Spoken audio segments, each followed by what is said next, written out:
భూ సమస్యల పరిష్కారానికి తెలంగాణ ప్రభుత్వం నూతన రెవెన్యూ చట్టం తీసుకొస్తుంది. భూ దస్త్రాలు యాజమాన్య హక్కుల చట్టం 2024 పేరుతో ఇవాళ శాసనసభలో రెవెన్యూ శాఖ మంత్రి పొంగులేటి శ్రీనివాసరెడ్డి బిల్లును ప్రవేశపెడతారు. ప్రస్తుతం అమల్లో ఉన్న ఆర్ఓఆర్ 2020ను రద్దు చేయనున్నారు. పట్టా భూముల యజమానుల హక్కుల సంరక్షణతో పాటు ప్రభుత్వ భూముల పరిరక్షణకు కూడా కొత్త చట్టంలో భద్రతాపరమైన సెక్షన్లను ఏర్పాటు చేశారు. ధరణి పోర్టల్ పేరును కూడా భూమాతగా మార్చాలని ప్రభుత్వం నిర్ణయించింది.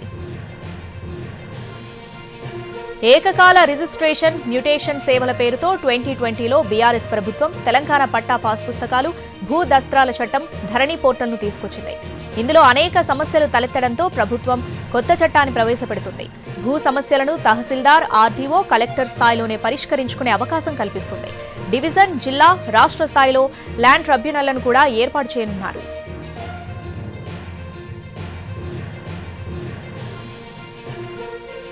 రాష్ట్రంలో భూ సమస్యలపై అధ్యయనానికి ప్రభుత్వం ఈ ఏడాది జనవరి 9న 5 సభ్యులతో ప్రత్యేకంగా కమిటీని ఏర్పాటు చేసింది.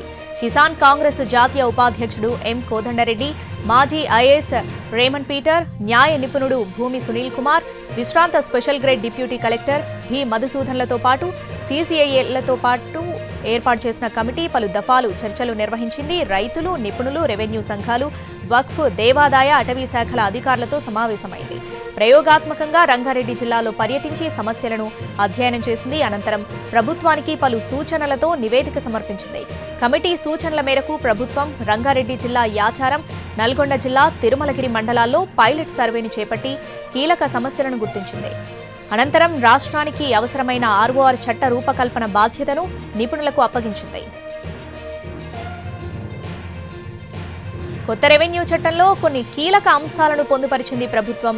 భూ దస్త్రాల్లో అభ్యంతరాలకు సంబంధించి తహసీల్దార్ జారీ చేసే ఉత్తర్వులపై ఆర్టీఓకు అప్పీల్ చేసుకోవడానికి 60 రోజుల సమయం, ఆర్టీఓ ఇచ్చే ఉత్తర్వులపై కలెక్టర్కు అప్పీల్ చేసుకోవడానికి 60 రోజుల సమయం ఇస్తారు. గ్రామఖండంలోని నివాస స్థలాలకు యాజమాన్య హక్కులు కల్పిస్తారు. వ్యవసాయేతర భూములకు మ్యూటేషన్ అవకాశం ఉంటుంది. హక్కుల కల్పన ద్వారా ప్రజలకున్న నివాస స్థలాల ధరలు పెరుగుతాయి. వాటిపై రుణాలు తెచ్చుకోవడానికి అవకాశం ఉంటుంది. అధికారికంగా విక్రయించుకోవచ్చు. రిజిస్ట్రేషన్ల ద్వారా ప్రభుత్వానికి రాబడి పెరుగుతుంది. వారసత్వ బదిలీకి సంబంధించి ఏకకాలంలో యాజమాన్య హక్కులు బదిలీ చేయరు. దరఖాస్తు అందిన తర్వాత కుటుంబ సభ్యులకు నోటీసులు జారీ చేసి నిర్దిష్ట సమయం అనంతరం వారసత్వ బదిలీని నిర్వహిస్తారు.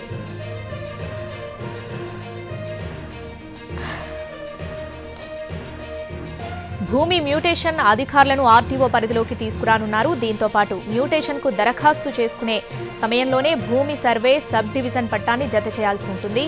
ఇక ఆర్టీఓ నిర్దిష్ట గడువులోగా మ్యూటేషన్ పూర్తి చేయాల్సి ఉంటుంది.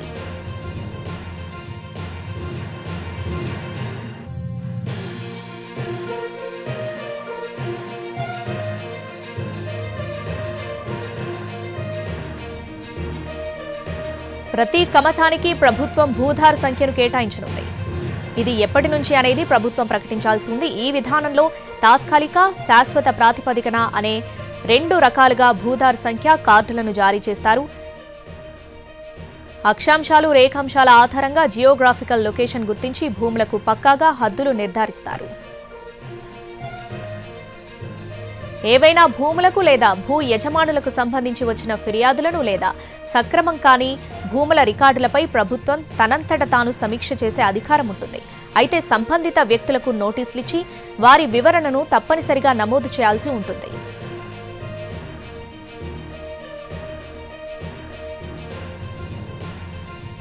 ప్రభుత్వ భూములకు ఎక్కడైనా దొడ్డిదారిన పట్టా పాస్ పుస్తకాలు పొందినా, జారీ అయినా వాటిని రద్దు చేసే అధికారం కలెక్టర్లకు ఉంటుంది.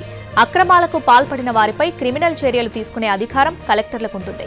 దస్త్రాల దిద్దుబాటు, ఏవైనా అక్రమంగా ఉత్తర్వులు జారీ చేస్తే సంబంధిత అధికారులను సర్వీస్ నుంచి తొలగిస్తారు.